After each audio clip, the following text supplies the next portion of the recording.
Hello दोस्तों, स्वागत है आप सभी का आपके अपने ऑनलाइन यूट्यूब प्लेटफॉर्म रीजनिंग मंत्रा बाय संजय सर में। तो कल मैंने आपसे कहा था कि हम एसएससी जीडी के मॉक टेस्ट की सीरीज स्टार्ट करने जा रहे हैं और हम आपके आपके एग्ज़ाम से पहले पहले 10 मॉक टेस्ट करेंगे। तो आज शुरुआत करते हैं हम पहले मॉक टेस्ट की, जिसमें 20 क्वेश्चन रहने वाले हैं और आपके एग्ज़ाम में रीजनिंग के 20 क्वेश्चन आते हैं। तो मैंने इसमें जो क्वेश्चन डाले हैं वो सारे एग्ज़ाम ओरिएंटेड क्वेश्चन डाले हैं। तो आप वीडियो को पॉज करके पहले खुद से ट्राई कीजिएगा, उसके बाद में आप यहाँ आंसर चेक कीजिएगा। चलो बिना किसी देरी के हम स्टार्ट करते हैं आज की क्लास। और आज की क्लास में जो पहला क्वेश्चन आपके लिए है वो ये वाला है। हाँ जी, पहला क्वेश्चन दे रखा है, एक निश्चित कूट भाषा में स्किप को ये लिखा जाता है और फ्रॉग को 5 1 7 1 4 6 लिखा जाता है, तो उसी भाषा में ट्विन को किस प्रकार लिखा जाएगा। अब यहाँ हम देखते हैं जी लॉजिक क्या लगाया है। तो इसने पहले लिखा है स्किप, SKIP स्किप, और इसका नंबर जो दिया है वो 18 10 815 दिया है, 18 10 815। और उसी के साथ साथ में आपको दिया गया फ्रॉग, FROG फ्रॉग। फ्रॉग का जो नंबर है वो है 5 1 7 1 4 6। और आपसे पूछा जी इसी सेम तरीके से आप ट्विन का कोड भी बताओ। तो यहाँ आपको अल्फ़ाबेट दे रखे हैं और यहाँ नंबर दे रखा है, तो आप इन अल्फ़ाबेट को भी नंबर बना लो। जैसे S का नंबर होता है 19, K का नंबर 11, I का नंबर 9 और P का नंबर 16। आगे यहाँ इनको भी कर लो भाई, F का नंबर 6, R का नंबर 18, O का नंबर 15 और G का नंबर 7, और यहाँ T का नंबर 20, W 23, I 9, N 14। आपको A से लेकर Z तक अल्फ़ाबेट की नंबरिंग आपको याद होनी चाहिए, काम बहुत आसान हो जाता है यहाँ से। अच्छा, यहाँ 19 है, यहाँ 18, यानी कितने कम कर रखे हैं, -1। यहाँ देखो 11 दे रखे हैं और यहाँ दे रखा है 10, यानी -1। 9 से 8 -1, 16 से 15 -1, यानी S में से 1 घटाया कितना आया, 18। S का मतलब 19, 19 में से 1 घटाया 18, यानी 18 पे क्या आता है, R, यानी S से ठीक पहले वाला लेटर यहाँ पे लिखा हुआ है, ठीक है। और 6 में से 1 कम किया तो 5, 18 में से 1 कम किया 17, 15 में से 1 कम किया 14, 7 में से 1 कम किया 6। तो सेम लॉजिक आप यहाँ लगाओगे, 20 में से 1 कम करोगे 19, 23 में से 1 कम किया 22, 9 में से 1 कम किया 8, 14 में से 1 कम किया 13, यानी 19 22 8 13 हमारा आंसर होगा। 19 22 8 13 होना चाहिए था, 19 22 8 13। तो ऑप्शन नंबर सी हमारे क्वेश्चन क्या होगा, राइट आंसर। बढ़ते हैं अगले क्वेश्चन की तरफ। अगले क्वेश्चन में कह रहे हैं विकल्प में 4 आकृतियों के नाम दिए गए हैं, या 4 आकृतियां दी गई जिनमें से एक बाकी सभी से असंगत है। यानी आपको 5 अलग अलग चित्र दिए गए हैं जिनमें से 4 तो सेम है, एक अलग है, तो जो अलग है यानी असंगत है उसका आपको चयन करना है। यहाँ देखो एक त्रिभुज दे रखा है, त्रिभुज के अंदर जो गोले हैं वो कितने हैं, 3, 1 2 3, और बाहर भी दे रखे हैं जी, कितने दे रखे हैं, 1 2 3 और 4। यहाँ चेक करते हैं, यहाँ एक जो आपको आकृति दी गई है इसके अंदर गोलों की संख्या कितनी है, 2, और बाहर भी कितनी है, 2। यहाँ एक आकृति दे रखी है, इसमें जो गोले की संख्या है वो 1 है और बाहर भी कितने हैं, 1। अच्छा, यहाँ एक चीज समझ में आई भी, इस आकृति में अंदर की तरफ कितने गोले हैं, 2, और बाहर भी कितने गोल सर्किल दे रखे हैं, 2। यहाँ अंदर एक गोल सर्किल था और बाहर भी एक गोल सर्किल है। यहाँ अंदर 2 गोल सर्किल दे रखे हैं और बाहर भी कितने हैं, 2। यहाँ पे अंदर है 1 2 3 4 और बाहर भी कितने हैं, 1 2 3 और 4। लेकिन इसमें अंदर की तरफ गोले जो दिए हुए हैं वो दिए हुए हैं 3, लेकिन बाहर जो दे रखे हैं वो दे रखे हैं 4। तो अलग कौन सा हो गया फिर, आकृति 1 है ना, ऑप्शन नंबर ए, आकृति ए जो है वो अलग है, क्योंकि बाकियों में क्या है, जितने अंदर गोले दे रखे हैं उतने ही बाहर दे रखे हैं। यहाँ अंदर 3 है और बाहर 4 है, इसलिए ये वाला अलग हो गया और हमें अलग की ही पहचान करनी थी। बढ़ते हैं अगले क्वेश्चन की तरफ। अगला क्वेश्चन है, एक निश्चित कोट भाषा में यदि क्वेरिटी को PSBNOS लिखा जाता है तो फॉरगेट को क्या लिखा जाएगा। अच्छा, यहाँ पे ये कह रहा है जी QUERTY, इसको क्या लिखा गया है, फॉरगेट, FORGET ये लिखा गया है। सॉरी, इसको लिखा, क्वेरिटी को लिखा गया है PSBNOS ये लिखा गया है, और आपको बताना है फॉरगेट को क्या लिखा जाएगा।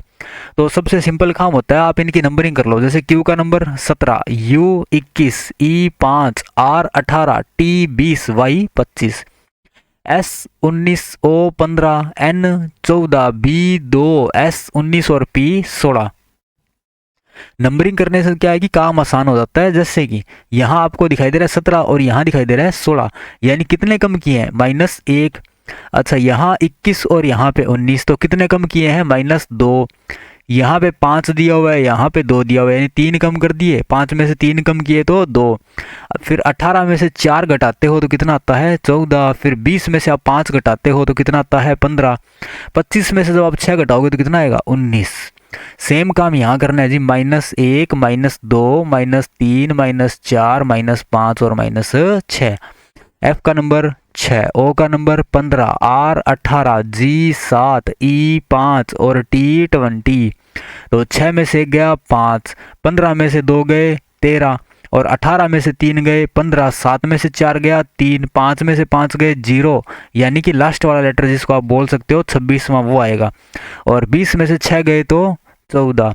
अब देखो ये 5 पे आता है ई, 13 पे आता है एम और 15 पे आता है ओ, 3 पे आता है सी और 14 पे क्या आता है 14 पे आता है एन और 26 पे क्या आता है जेड। तो E M O C Z N, E M O C Z N, option number B हमारे क्वेश्चन में क्या होगा राइट आंसर। ये समझ गए सारे जने। 5 में से 5 माइनस किया तो कितना बचा 0। 0 मतलब लास्ट लेटर ऑफ अल्फाबेट, वो कौन सा होगा 26 नंबर क्या होता है जेड। अगला क्वेश्चन है उस विकल्प का चयन करें जो चौथे पद से उसी प्रकार संबंधित है जिस प्रकार पहला पद दूसरे से संबंधित और पांचवा पद छठे से संबंधित।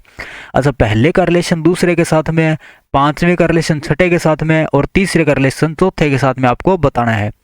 तो यहाँ देखो जी 5 से 150 बनाया गया, 10 से आपको क्या आएगा वो बनाना है और 7 से कितना बनाया गया 392।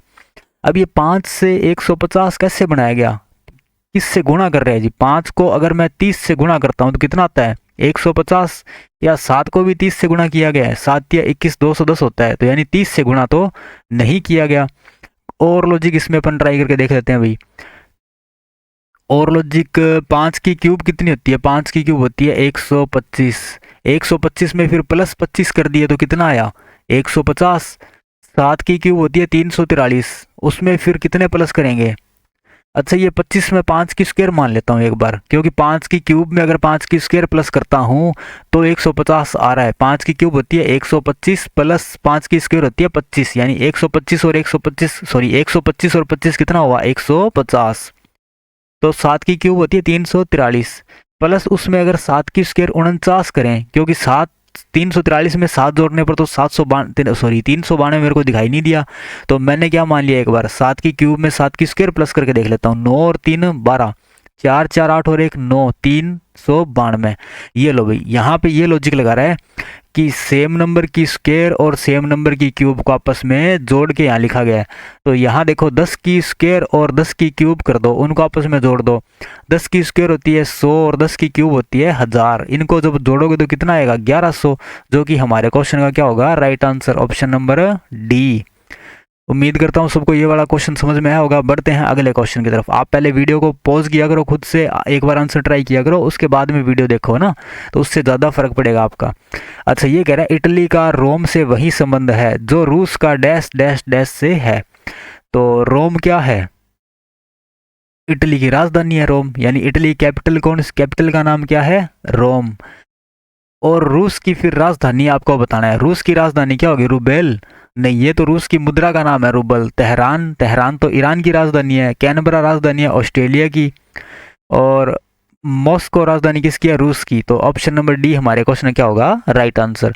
अच्छा, आपको ये वाले ना राजधानी मुद्रा, यानी किसी एक देश की राजधानी मुद्रा और ये सब आपको याद होना चाहिए। एग्जाम में इनके क्वेश्चन डायरेक्ट क्वेश्चन पूछे जाते हैं, बिल्कुल डायरेक्ट, ठीक है। जैसे भारत अनुपात लिख दिया नई दिल्ली, और समान अनुपात यहाँ लिख दिया जी पाकिस्तान। और बताओ यहाँ क्वेश्चन मार्क के स्थान पर क्या आएगा, चलो आप ये कमेंट में बताना मेरे को यहाँ क्वेश्चन मार्क के स्थान पे क्या आएगा।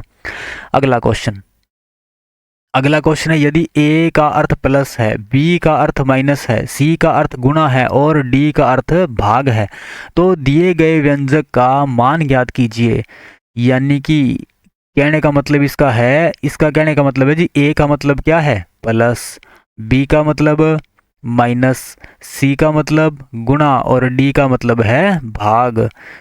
तो 36 ए के स्थान पे आएगा प्लस, 15 सी 4, तो सी के स्थान पे क्या आएगा गुणा और 4, बी के स्थान पर आएगा जी माइनस, 21A13, 21A का मतलब है +13, A24D, A का मतलब प्लस, 24 का 24 और D का मतलब भाग, फिर है जी 16, D2, D का मतलब क्या है भाग और 2 बराबर में क्वेश्चन मार्क।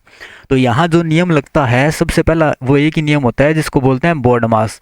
बोर्डमास का नियम हमसे ये कहता है कि आप सबसे पहले ब्रैकेट को सॉल्व करो, और ब्रैकेट कितनी तरह के होते हैं, 3 तरह के, कुछ इस तरीके से। इसको बोलते हैं छोटा ब्रैकेट, सबसे छोटा, ये होता है मंजिला ब्रैकेट, और ये होता है सबसे बड़ा ब्रैकेट। ओ का मतलब होता है ऑफ, ऑफ को हिंदी में बोलते हैं का, और डी का मतलब होता है डिवाइड यानी कि भाग, एम का मतलब मल्टीप्लाई यानी कि गुणा, ए का मतलब एडिशन मतलब जोड़, एस का मतलब होता है सबट्रैक्शन यानी कि घटाव। तो इस लॉजिक से अपन क्वेश्चन को सोल्व करेंगे। सबसे पहले ब्रैकेट सोल्व होता है। ब्रैकेट यहाँ जो दे रखे हैं उनको सोल्व करो। 15 गुणा 4 होता है 60। अच्छा, आपने ब्रैकेट सोल्व कर लिया, ब्रैकेट हटा दिया, तो फिर 30 + 60 ये हो गया माइनस 21 और 13 कितना हो गया, 34 + 24 भाग 16 में 2 का भाग दिया 8 बराबर क्वेश्चन मार्क। लो जी, आपने ब्रैकेट सोल्व कर लिया। अब कहीं पे ऑफ लिखा हुआ है या का लिखा हुआ है, नहीं लिखा तो ये भी सोल्व हो गया। अब सोल्व करेंगे डिवाइड को। डिवाइड किस किस में भाग देना है जी, 24 के अंदर 8 का भाग दो, कितना आएगा 3, यानी इसको काटा तो कितना आया 3। 36 + 60 - 34 + 3 बराबर क्वेश्चन मार्क। डिवाइड के बाद में मल्टीप्लाई सोल्व करो। यहाँ मल्टीप्लाई नहीं दे रखा, इसका मतलब सोल्व हो गया। अब ऐड करो, फिर जोड़ करो। अच्छा, 36 और 60 कितना होता है, पहले तो प्लस प्लस वाले नंबर जोड़ लो। जैसे ये प्लस का 36 दे रखा है आपको, फिर प्लस का 60 आपको दे रखा है, और प्लस का 3 आपको दे रखा है। कितने हुए, 6 और 3 9, 99। अब रह गया जी माइनस करने वाला, 34 के साथ माइनस करोगे और क्वेश्चन मार्क आपका आंसर आएगा। तो सबट्रैक्शन मतलब घटाव। तो 99 में से 34 गए, 9 में से 4 गए 5, 9 में से 3 गए 6। ये हो गया जी आपका राइट आंसर 65, जो कि ऑप्शन नंबर ए में दिया गया है। यहाँ आप अपने तरीके से सोल्व कर सकते हो, बिल्कुल सिंपल सा। जैसे आपने देखा अभी पहले 60 में से 34 घटा देते हैं, तो घटा दो, कोई दिक्कत नहीं। वो आपको जो इजी लगे आप उससे कर सकते हो। अगर आप मेथड से करोगे तो इस तरीके से आप कर लो, ठीक है। अगला क्वेश्चन है, निम्नलिखित में से कौन सा आरेख वॉलीबॉल, मुक्केबाजी और कबड्डी के बीच सबसे अच्छा संबंध दर्शाता है। यहाँ 3 गेम दे रखे हैं और तीनों ही अलग अलग गेम दे रखे हैं। जैसे एक गेम होता है वॉलीबॉल, एक गेम होता है मुक्केबाजी और एक गेम होता है कबड्डी। क्या इन तीनों के बीच में कोई समानता है कि कुछ वॉलीबॉल मुक्केबाजी भी होते हैं, या कुछ मुक्केबाजी वॉलीबॉल होते हैं, या कुछ कबड्डी जो है वो मुक्केबाजी हो सकती है, या कुछ कबड्डी वॉलीबॉल हो सकती है। ये तीनों ही अलग अलग गेम है, तीनों ही क्या है, अलग अलग गेम। तो आपको ऐसा डायग्राम देखना है जिसमें तीनों अलग अलग दियो। ये डायग्राम में अलग अलग नहीं है, ये भी नहीं है और ये भी नहीं है। यहाँ ऑप्शन नंबर डी में दे रखा है, मैंने यहाँ लिख दिया जी कबड्डी, क्योंकि कबड्डी एक अलग खेल है। वॉलीबॉल जो है वो एक अलग गेम है, ठीक है, और मुक्केबाजी जो है बॉक्सिंग, वो भी एक अलग गेम है। तो हमारा राइट आंसर क्या होगा, ऑप्शन नंबर डी। अगला क्वेश्चन है, एक ही पासे की 3 स्थितियां दी गई है। पूछा है ए अक्षर वाले फलक के विपरीत वाले फलक पर कौन सा अक्षर होगा। अब आपको मैंने एक लॉजिक बताया था जिस दिन डाइस वाला टॉपिक मैंने आपको करवाया था उस दिन। तो मैंने बताया था जी, जब आपको यूं अलग अलग डायग्राम दे रखे तो आपको क्या देखना है, आपको कोई भी 2 ऐसे डब्बे देख लेने हैं जिनमें एक अक्षर कॉमन हो। तो पहले और दूसरे डब्बे में देखो कोई एक अक्षर कॉमन दिखाई दे रहा है, DCE BFA। पहले और दूसरे में तो कुछ भी कॉमन नहीं दिखाई दे रहा। अब चेक करते हैं पहले और तीसरे को, क्या इनमें कुछ एक अक्षर कॉमन दिखाई दे रहा है, DCE, और यहाँ लिखा हुआ है BCD।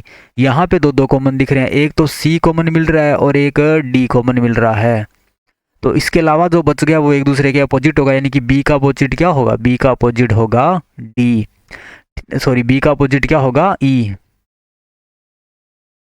अब देखो भाई, यहाँ पे इस क्वेश्चन में आपने दोनों डब्बे चेक कर लिए, लेकिन एक कॉमन नहीं मिला, 2 कॉमन मिले, है ना।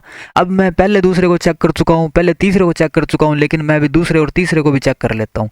क्या इन दोनों में कुछ एक अक्षर कॉमन है, BAFBCD एक कॉमन मिल गया। कौन सा मिल गया, B कॉमन मिला। ये दूसरे वाले का B मैंने ऊपर लिख दिया, तीसरे वाले का B मैंने इसके ठीक नीचे लिख दिया। अब आपको चलना कैसे है, घड़ी की सुई की दिशा में, B से F, F से A। तो बी के बाद में एफ लिखो, एफ के बाद में ए लिखो। यहाँ भी सेम काम, बी के बाद में डी और डी के बाद में सी, बी के बाद डी और डी के बाद में सी। अच्छा, ए का विपरीत क्या होगा? सी, एफ का विपरीत क्या होगा? डी, और बी का विपरीत क्या होगा? ई, क्योंकि वो एक ही बच गया जो यहाँ है नहीं इनमें, तो बी का विपरीत ई। और आपसे पूछा था जी ए अक्षर वाले फलक के विपरीत क्या होगा, तो ए के विपरीत होगा सी, जो कि ऑप्शन में नहीं दे रखा। भी ऑप्शन गलत टाइप हो रखा है यहाँ पे, आप इसको मान लो सी, ठीक है, सी में ही आप सी को मान लो, ठीक है।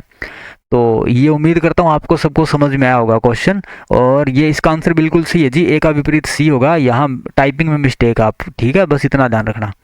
अगला क्वेश्चन, अगला क्वेश्चन है, यदि शब्द कॉरपोरेशन CORPORATION शब्द कॉरपोरेशन के प्रत्येक अक्षर को अंग्रेजी वर्णमाला क्रम में व्यवस्थित किया जाए, यानी इन सभी अक्षरों को आप वर्णमाला क्रम में व्यवस्थित करो। वर्णमाला क्रम मतलब छोटे से बड़े की ओर, तो वैसे आप इनको एक एक करके ढूंढोगे तो टाइम लगेगा। आप सिंपल सा काम करो कि नंबरिंग कर लो, जैसे सी का नंबर 3, ओ का नंबर 15, आर का नंबर 18, पी का नंबर 16, ओ का नंबर 15, आर का नंबर 18, ए का नंबर 1, टी का नंबर 20, आई का नंबर 9, ओ का नंबर 15 और एन का नंबर 14। अच्छा, अब सबसे पहले अल्फ़ाबेट में क्या आता है? ए, यानी 1 नंबर आता है। उसके बाद में क्या आता है? 3, यानी कि सी। 3 के बाद में देखो जी क्या आता है? 3 के बाद में आता है 9, 9 पे क्या आता है? आई, और 9 के बाद में क्या आएगा? 9 के बाद में 14 या 15 में से कुछ एक आएगा, तो पहले आएगा 14 यानी कि एन, उसके बाद आएगा 15। 15 कितने हैं? 1 2 3। लो भाई, 15 पे आता है ओ, 1 2 3। 15 के बाद में आएगा 16, 16 पे है पी। 16 के बाद में आएगा 18, 1 और 1 2 18 दे रखे हैं, तो 18 पे आता है आर। उसके बाद में आएगा 20, 20 पे आता है टी। ये लो जी, इनको आपने वर्णमाला क्रम में व्यवस्थित कर लिया। पूछ रहा है तो कितने अक्षरों की स्थिति परिवर्तित होगी, यानी कितने अक्षरों की स्थिति परिवर्तित होगी? सी की स्थिति परिवर्तित हो चुकी है, ओ की भी परिवर्तित हो चुकी है, आर की भी, पी आर ए, यहाँ एक की परिवर्तित नहीं हुई, ATION सब की परिवर्तित हो रखी है जी, एक को छोड़ के।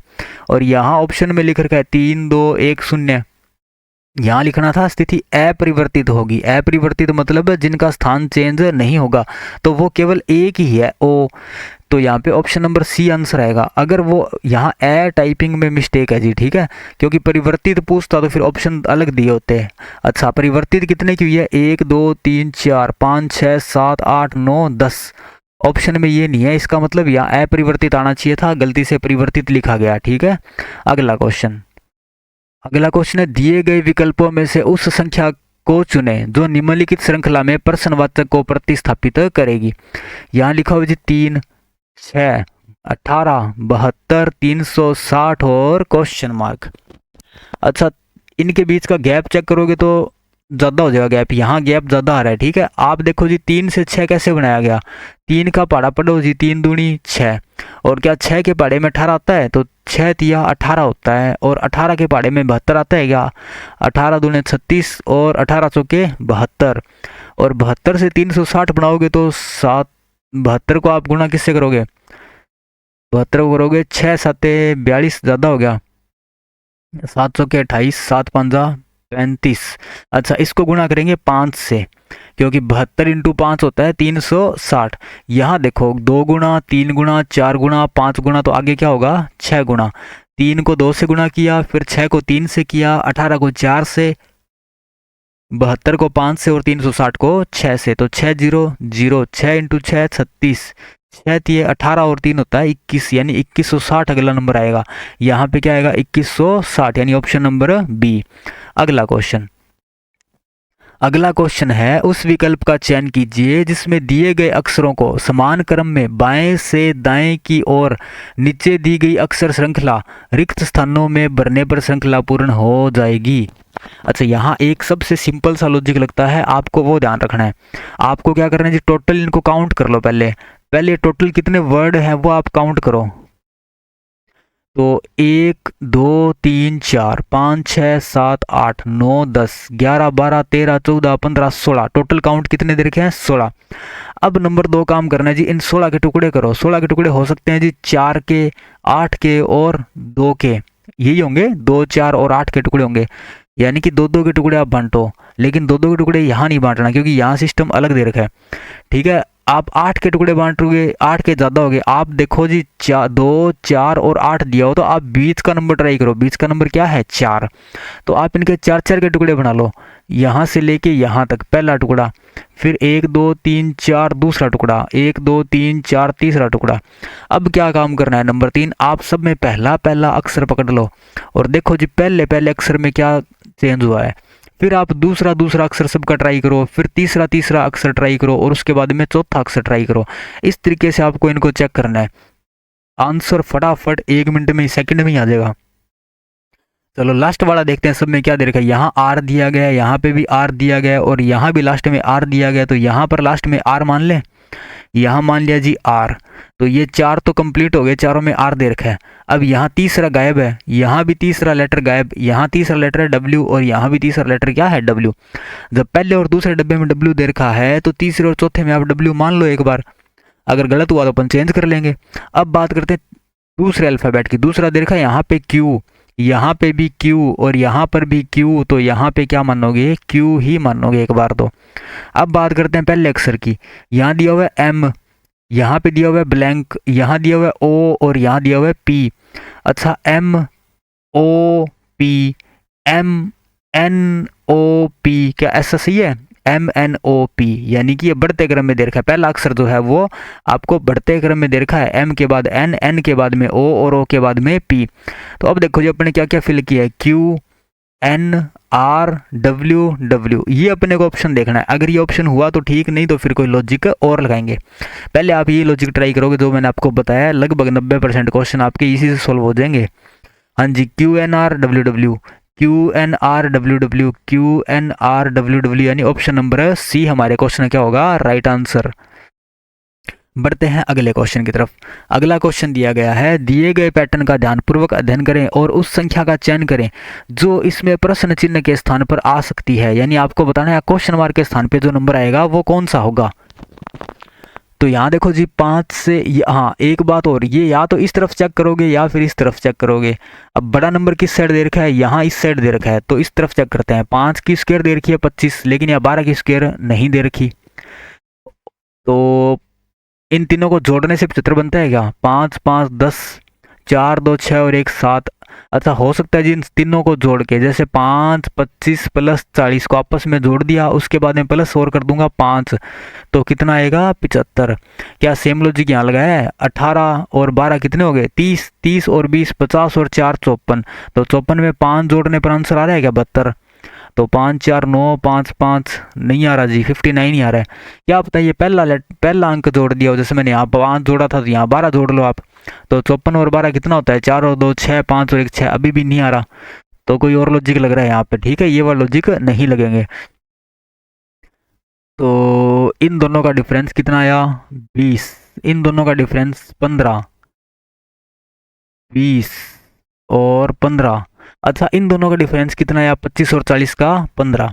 आप 15 को 5 से गुणा करो तो 15, हाँ 15 इंटू 5 कितना हो गया? 75। अच्छा, यहाँ एक बार अपन ये लॉजिक लगा लेते हैं। ये जो बीच के 2 नंबर दे रखे हैं ना 25, 1 सेकंड, इसको थोड़ा साफ कर दें। ठीक है, अच्छे से देखो भाई इस क्वेश्चन को। यहाँ पे जो ये आपको नंबर दिया गया है 25 और 40, इन दोनों का डिफरेंस कितना है? वो है 15। और 15 को आप 5 से गुणा करोगे तो 15 इंटू 5 कितना होता है? 75। यहाँ देखो 18 और 24 का अंतर कितना आया? 6। 6 को जब आप 12 से गुणा करते हो तो 12 छिका 72, जो कि यहाँ दे रखा है। ये लॉजिक सही है यहाँ पे ना। तो 35 और 46 का अंतर कितना है? 5 और 6 11। 11 को फिर आप गुणा किससे करोगे? 9 से। 11 इंटू 9 कितना होता है? 99, जो कि हमें ऑप्शन नंबर सी में दे भी रखा है। तो ये हमारा राइट आंसर होगा ऑप्शन नंबर सी। इसको मान लेते हैं ए, इसको मान लेते हैं बी और इसको मानते हैं सी। बराबर में ये आपका आंसर आ गया, यानी बी माइनस सी गुणा ए। समझ गए? ये लॉजिक लग रहा है यहाँ पे। बी माइनस सी गुणा ए बराबर में क्या आएगा? डी, जो कि ये आपका आंसर है। अगला क्वेश्चन है, 4 अक्षरीय समूह दिए गए हैं जिनमें से 3 किसी तरह समान है और एक अलग है। तो वो अलग है वही आपको बताना है।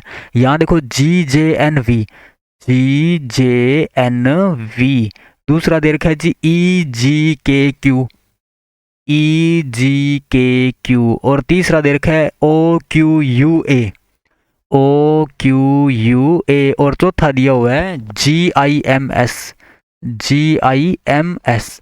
अब सबसे पहले तो इनकी नंबरिंग कर लो। G का नंबर 7, J का नंबर 10, N 14 और V 22, E का नंबर 5, 7, 11, 17, 15, 17, 21, 1, 7, 9, 13, 19।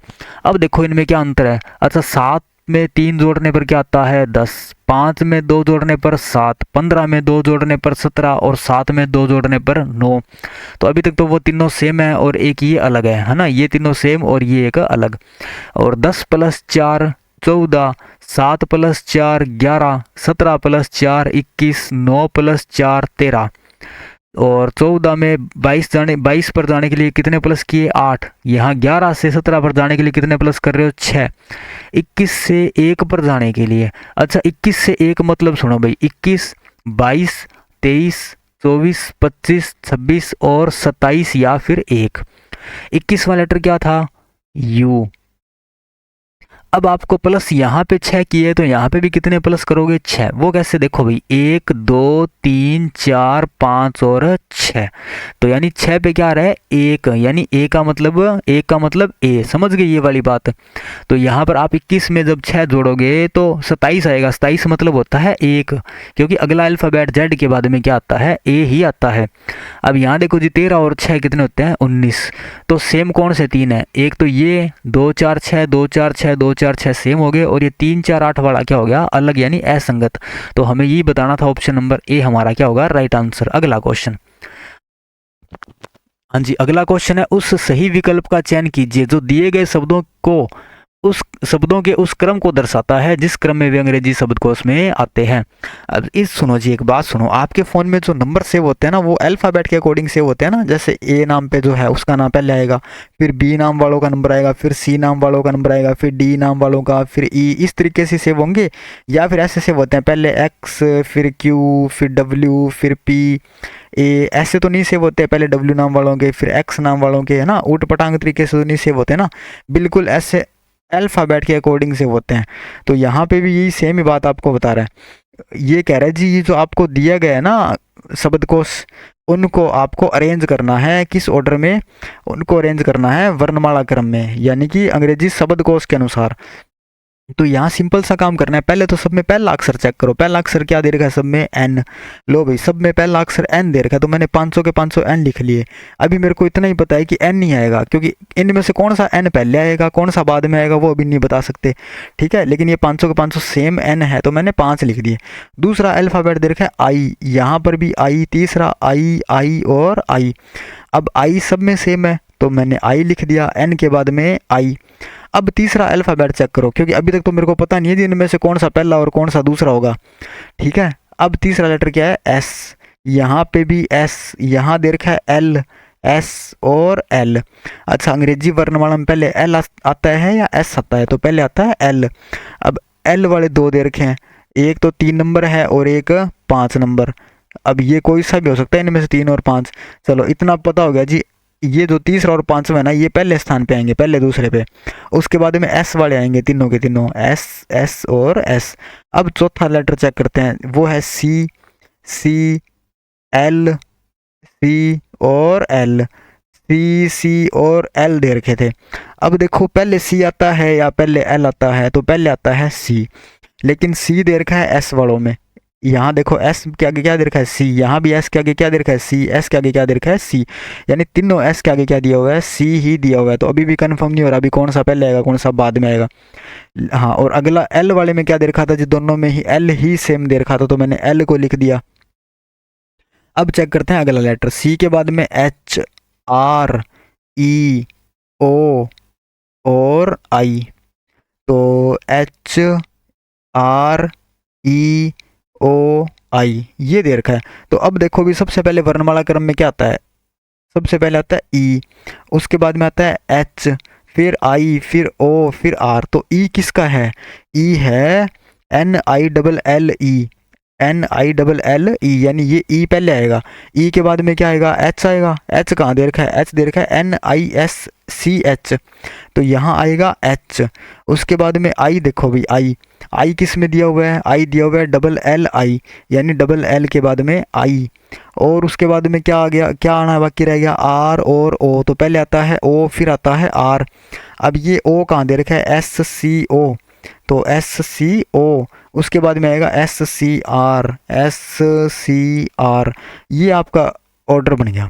अब देखो NILLE, NILLE, यानी 3 नंबर वाला पहला आएगा जी, सबसे पहले स्थान पे आएगा 3 नंबर, फिर आएगा 5 नंबर। अब इनको और देख लेते हैं, NISCH, NISCH, यानी 1 नंबर वाला आएगा 3rd नंबर पे। और CO वाला कौन सा है, CO वाला है 4 नंबर, वो आएगा जी 4 नंबर, 4 नंबर पे ही आ रहा है। और ये जो है कौन सा है, 2 नंबर वाला, तो 2 नंबर आएगा सबसे लास्ट में। अब ये ऑर्डर देखो, 3 5 1 4 2, कौन सा ऑप्शन में दे रखा है, 3 5 1 4 2 आपको दिया गया ऑप्शन नंबर ए में। उम्मीद करता हूँ ये बिल्कुल आराम से मैंने आपको क्वेश्चन समझाया और सबको समझ में आया होगा। बढ़ते हैं अगले क्वेश्चन की तरफ।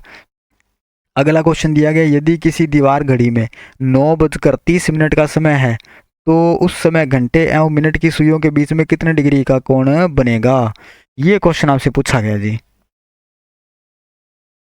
अब ऐसे घड़ी वाले क्वेश्चनों को सोल्व करने के लिए एक बिल्कुल सिंपल सा फॉर्मूला है यहाँ पे।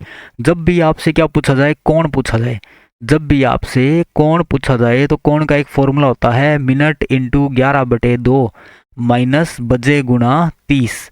अब ये बजे मतलब क्या होता है, घड़ी में आप बोलते हो ना 10:15 हो गए, 9:47 हो गए, 5:52 हो गए, मतलब 5 ये इनको बजे बोल रहे हो, इनको मिनट बोल रहे हो, इनको क्या बोल रहे हो, मिनट। यहाँ 10:15 यानी इनको बोल रहे हो बजे, और इनको क्या बोल रहे हो, मिनट बोल रहे हो, ठीक है। तो यहाँ बजे की जगह बजे आ जाएगा ये वाला 9 और 47 वाला, ठीक है। इनमें से दो पहले जो टाइम दे रखा है वही आएगा। अच्छा, जब भी आपको कोण निकालना हो तो एक फॉर्मूला होता है, कोण बराबर मिनट इंटू 11/2 माइनस बजे गुणा 30, बजे यानी कि आर्स उनकी बात कर रहे हैं। तो यहाँ पे मिनट का मान दिया हुआ है 9:30, क्वेश्चन है जी 9:30। तो फॉर्मूला लगा दो मिनट, मिनट m का मतलब होता है मिनट, मिनट कितने यहाँ पे 30 इंटू 11/2 माइनस बजे मतलब आर्स, कितने आर कितने बजे की बात कर रहा है, 9 बजे की, तो माइनस 9 गुणा 30। लो भाई इसको सोल्व करो, काटो यहाँ से 15, 15 गुणा 11 होता है 165, और 9 गुणा 30 होता है 270। अब यहाँ ये वाला नंबर तो छोटा है और ये नंबर बड़ा है 270, है ना। वो भी माइनस वाली संख्या बड़ी है, प्लस वाली संख्या छोटी है। यहाँ बिल्कुल भी ये ध्यान नहीं देना, बस यहाँ बड़े नंबर में से छोटा नंबर माइनस कर दो, आपका आंसर आ जाएगा। यानी 270 में से जब आप 165 को माइनस करते हो तो कितना आता है, 105 डिग्री। तो इस क्वेश्चन का आंसर क्या होगा, ऑप्शन नंबर डी। बस इसके लिए एक फॉर्मूला याद रखना है जी, कोण बराबर मिनट इंटू 11/2 माइनस बजे गुणा 30। मिनट की जगह पे मैंने मिनट रख दिया, 30 इंटू 11/2 लगा दिया, माइनस की जगह पे मैंने माइनस लगा दिया, बजे यानी कितने बजे का टाइम था, 9 बजे का, तो मैंने 9 लिख दिया, गुणा में 30 इन्होंने दे रखा था। बस इनको काटा पीटी करने के बाद में जो आंसर आएगा वो अपना राइट आंसर होगा, यानी ऑप्शन नंबर डी हमारे क्वेश्चन क्या होगा, राइट आंसर। अगला क्वेश्चन ये कह रहा है जी, इस श्रृंखला में क्वेश्चन मार्क के स्थान पे क्या आएगा वो आपको बताना है। तो श्रृंखला दे रखी है GERF LKYNQQFV क्वेश्चन मार्क, यानी कि ये 4 अक्षर यहाँ पर आएंगे वो आपको बताने हैं, ACTL। सबसे सिंपल काम होता है नंबरिंग, नंबरिंग कर दो भाई। G का नंबर 7, E का नंबर 5, R का नंबर 18 और F 6, L 12, K 11, Y 25, N 14, Q 17, 17 6 22, 1 3 20 12। अब पहला अक्षर सब में पकड़ लो, जैसे G का नंबर 7 था, L का नंबर 12 था, Q का नंबर 17, और यहाँ जो आएगा वो भी आपको बताना है, और A। तो 7 में कितने प्लस किए, 7 + 5 होता है 12, 12 + 5 होता है 17, 17 + 5 कितना होता है, 17 और 5 होता है 22, यानी यहाँ पे आएगा 22। अच्छा 22 में प्लस करोगे 5 तो क्या 1 बनता है क्या, 22 और 4 होते हैं 26, 26 पे आता है लास्ट लेटर यानी कि Z। 26 में 1 प्लस करते हो 27 बनता है, 27 को बोलते हैं जी 1, और उस पे आता है A। यानी 22 में जब 5 प्लस करोगे तो 27 बनेगा, और 27वां जो लेटर होता है वो होता है A। तो यानी यहाँ पे क्या आएगा, A आर्क है, बिल्कुल सही है, ये सीरीज बिल्कुल सही चल रही है, यानी कि 17 और 5 22, और 22 पे क्या आता है V। अब चेक करते हैं दूसरा, 5 + 6 होता है 11, 11 + 6 होता है 17, तो 17 + 6 कितना होता है, 17 और 6 होता है 23, तो 23 पे क्या आता है, 23 पे आता है W। अब चेक करते हैं जी, अच्छा 23 से आगे, 23 + 6 कितना होता है, 23 और 3 26, 26 में 3 जोड़ोगे तो 3 ही आएगा, 3 पे आता है C, यानी आगे भी सीरीज बिल्कुल सही चल रही है भाई ये वाली। अब चेक करते हैं 18 से 25, तो 18 से 25 पर जा रहे हो, कितना प्लस किया 7, फिर 25 से जब आप 6 पर जा रहे हो तो कितना प्लस किया 7, और 6 में जब आप 7 जोड़ोगे तो कितना बनेगा, 6 6 12 और 1 13, यानी 13 पे क्या आता है M। अब चेक करते हैं लास्ट वाला, अच्छा VMW एक ही ऑप्शन में दे रखा है हमें, VMW दे भी नहीं रखा क्या, VWM है, सॉरी VWM दे रखा है जी, ऑप्शन नंबर सी में दे रखा है, लास्ट में डी आएगा, समझ गए ये वाली बात क्या, ऑप्शन नंबर सी हमारा क्या होगा राइट आंसर। ये लास्ट वाला देखो जी, 6 में 8 प्लस किए 14, 14 + 8 होता है 22, और 22 + 8 होता है डी यानी कि 4, और 4 + 8 होता है 12, यानी सीरीज बिल्कुल सही है। अगला क्वेश्चन, अगला क्वेश्चन डायरेक्शन वाले टॉपिक से, ये कह रहा है अनुराधा बिंदु पी से शुरू करती है और दक्षिण की ओर 9 किलोमीटर ड्राइव करती है। मान लो जी ये बिंदु पी है, यहाँ से चलना शुरू किया अनुराधा ने, और किस तरफ जा रही है, दक्षिण की ओर 9 किलोमीटर, दक्षिण मतलब नीचे की तरफ, कितना चली 9 चली। उसके बाद में यहाँ से वह बाएं मतलब होता है इस साइड में मुड़ना, वह बाएं मुड़ी और 8 किलोमीटर चली, यानी कि ये बायां और मुड़ी और चली कितना 8, फिर बाएं मुड़ी और 3 किलोमीटर चली, फिर से बाएं मतलब ऊपर की तरफ मुड़ गया, और कितना चलेगी 3 किलोमीटर, यानी केवल इतना सा चला दो उसको। फिर कहता है जी, फिर बाएं मुड़ी और 12 किलोमीटर ड्राइव करती है, बायां मतलब इस साइड मोड़ना है और 12 चलाना है, 12 मतलब पहले तो ये 8 चलाओ, यानी ये 8 और ये 8 बराबर, अब 4 एक्स्ट्रा और चला दो उसको, 8 और 4 12 टोटल चल ली। अब वो यहाँ इस बिंदु पर पहुंच गई, अंत में वह दाएं मुड़ती है और 6 किलोमीटर ड्राइव करती है। 6 किलोमीटर मतलब इतना सा, क्यों, ये जो दीवार है 3 किलोमीटर लंबी, क्या ये 3 उसके बराबर है, और यहाँ से लेके यहाँ तक टोटल 9 था, 9 में से 3 दूरी तो ये इतनी सी होगी, ये जो दूरी बच गई वो है 6, और ये भी चलना कितना था 6, यानी कि ये 6 और ये 6 बराबर होंगे।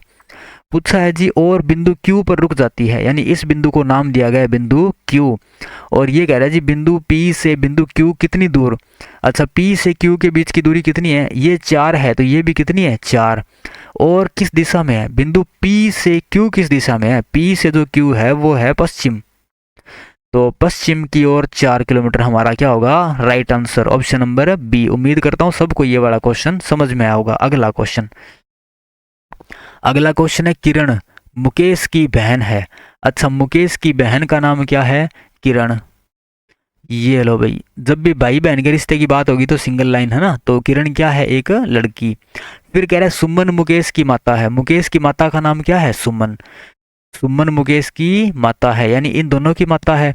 फिर कह रहा है डेविड सुमन के पिता है, सुमन के पिता का नाम क्या है डेविड। और अगले लाइन में कह रहा है जी अमृता डेविड की माता है, अमृता किसकी माता है डेविड की, तो डेविड की माता का नाम क्या हो गया अमृता। पूछा है किरण का अमृता से क्या संबंध है, यानी अमृता के क्या लगती है किरण, वो आपको बताना है।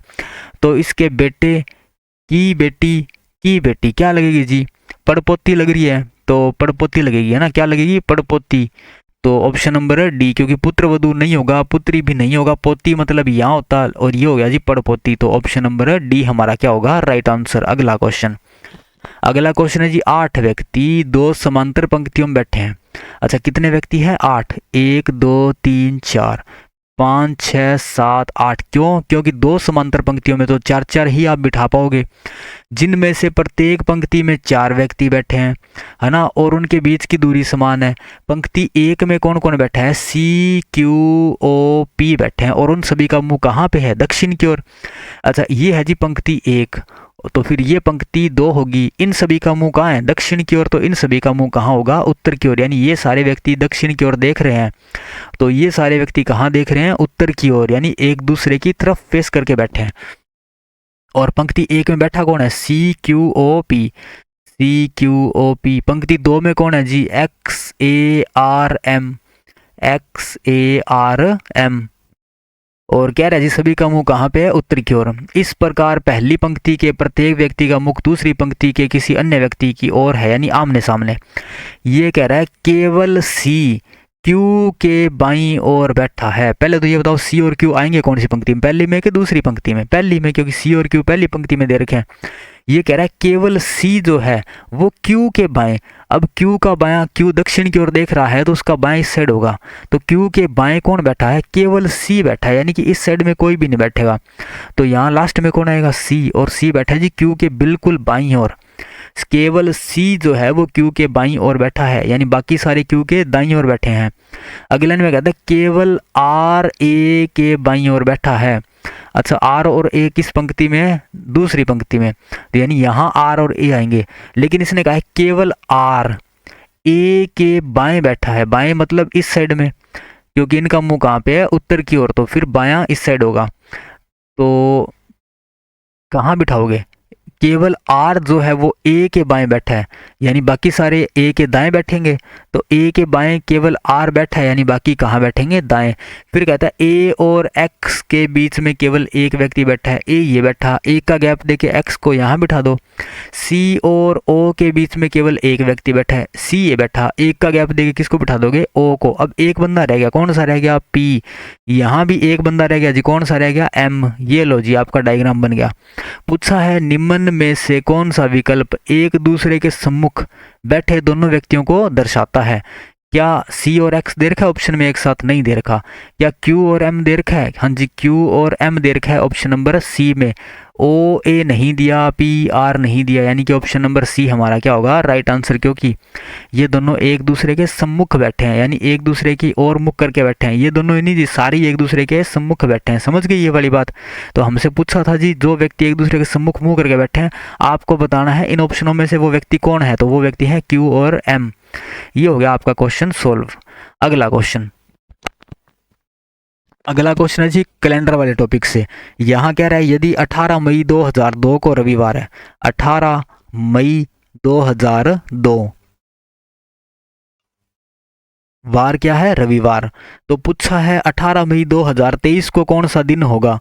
18 मई 2023 को कौन सा दिन यानी कि वार होगा? अब देखो यहाँ पे तारीख सेम है, महीना भी सेम है, अंतर किसका है? वर्षों का। तो जब वर्षों का अंतर दे रखा हो ना, तो एक छोटा सा फॉर्मूला लगता है। फॉर्मूला ये होता है जी वर्षों का अंतर,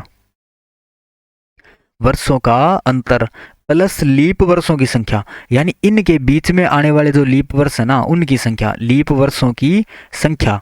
और इसको आप डिवाइड किससे करोगे? 7 से। लीप वर्षों की संख्या डिवाइड बाय 7, क्योंकि सप्ताह जो होता है वो कितने दिनों का होता है? 7 दिनों का। अब वर्षों का अंतर कितना है? 2023 और 2002 के बीच में अंतर कितने वर्ष का है? तो ये हो गया जी आपका 21 वर्ष का। तो वर्षों के अंतर की जगह मैंने क्या लिख दिया? 21 प्लस लीप वर्षों की संख्या। अब 2002 से 2023 के बीच में कितने लीप वर्ष आते हैं? तो 2002 से 23 के बीच में आते हैं, पहला लीप वर्ष आता है 4, फिर 8, 12, 16, 20 के बाद में 24 तो अपन काउंट नहीं करेंगे, क्योंकि 23 से आगे अपने को जाना नहीं है। तो पहले के देखो जी कितने आगे? 3 और 2 5, यानी लीप वर्षों की संख्या कितनी होगी? 5। और इनको डिवाइड किससे करोगे? 7 से। तो 7 से भाग दो, 21 और 5 26, 26 में जब 7 का भाग देते हैं तो शेषफल कितना आया? 7 तिया 21 और शेषफल आया 5। 7 तिया 21, यानी कि भागफल तो था 3, भागफल हमें नहीं लेना, हमें लेना है केवल शेषफल जो कि 5 आया है। अब यहाँ पे वार क्या था? रविवार। और 5 वार आगे, यानी अब 5 वार आगे आप चलोगे, आगे की तरफ जा रहे हो ना। 18 मई 2023 तो बाद में आएगा, 2002 पहले आता है, फिर आता है 2023। और रविवार से आगे बढ़ो 5 बार, तो 1 2 3 4 5, यानी कि रविवार के बाद सोमवार, मंगलवार, बुधवार, गुरुवार और शुक्रवार, जो कि हमारा आंसर होगा ऑप्शन नंबर सी। यहाँ देखो भी वर्षों का अंतर प्लस लीप वर्षों की संख्या डिवाइड बाय 7 से करना है। वर्षों का अंतर दे रखा था 21, बीच में आने वाले लीप वर्ष जो थे वो थे 5, और बाकी से दिया 7 से। अगला क्वेश्चन, हाँ जी ये वाला क्वेश्चन वैसे समझ में आ गया होगा सबके। तो बढ़ते हैं अगले क्वेश्चन की तरफ, एक सेकंड बस। अगला क्वेश्चन, अच्छा ये लास्ट ही क्वेश्चन था क्या? Question number 20। ठीक है भाई, ये आपके आज के टेस्ट के अंदर मैंने 20 क्वेश्चन आपको कंप्लीट करवा दिए हैं। उम्मीद करता हूँ सबको ये वाले क्वेश्चन अच्छे लगे होंगे। और कल हम एक आपके लिए अगला टेस्ट लेके आएंगे, मॉक टेस्ट नंबर 2। ये जो था आज का मॉक टेस्ट नंबर 1 था, और कल हम बात करेंगे मॉक टेस्ट नंबर 2। उसमें 20 क्वेश्चन ही उसमें होंगे, सारे के सारे एग्जाम ओरिएंटेड होंगे। ठीक है, और कल वाले पेपर में थोड़ा सा स्टेप अपन एक बढ़ाएंगे, क्वेश्चनों का भी थोड़ा सा लेवल हल्का फुल्का और बड़ा कर देंगे इसमें। उम्मीद करता हूँ सबको आज वाले क्वेश्चन अच्छे लगे होंगे। कल कुछ क्वेश्चन और लेके आऊँगा अच्छे वाले, इन्हीं के अंदर मिक्स करके कुछ अच्छे क्वेश्चन और लेके आएंगे, ताकि आपकी प्रैक्टिस बहुत शानदार हो जाए और एग्ज़ाम के अंदर तब आपको ये फील ना हो कि हमने ये वाले क्वेश्चन नहीं कर रखे। ऐसा कुछ भी नहीं होना चाहिए। आप लोग बस रिविज़न करते रहो, जितना ज़्यादा हो सके आप उतना रिवीजन करो, और वीडियो को बार बार देखिए, और पहले क्वेश्चन को खुद से ट्राई कीजिए वीडियो को पॉज करके, उसके बाद में वीडियो में देखिए जी जो आपने क्वेश्चन सोल्व किया और क्या मैंने किया, दोनों के आंसर सेम आ रहे हैं या नहीं आ रहे। ठीक है, ये इस तरीके से आप पढ़ाई करो। और पहले ही मैंने आपको लगभग 15-16 मॉक टेस्ट करवाए हैं, तो आप वो वाली वीडियो भी हमारी देख सकते हो। ठीक है जी, धन्यवाद, मिलते हैं कल की क्लास में।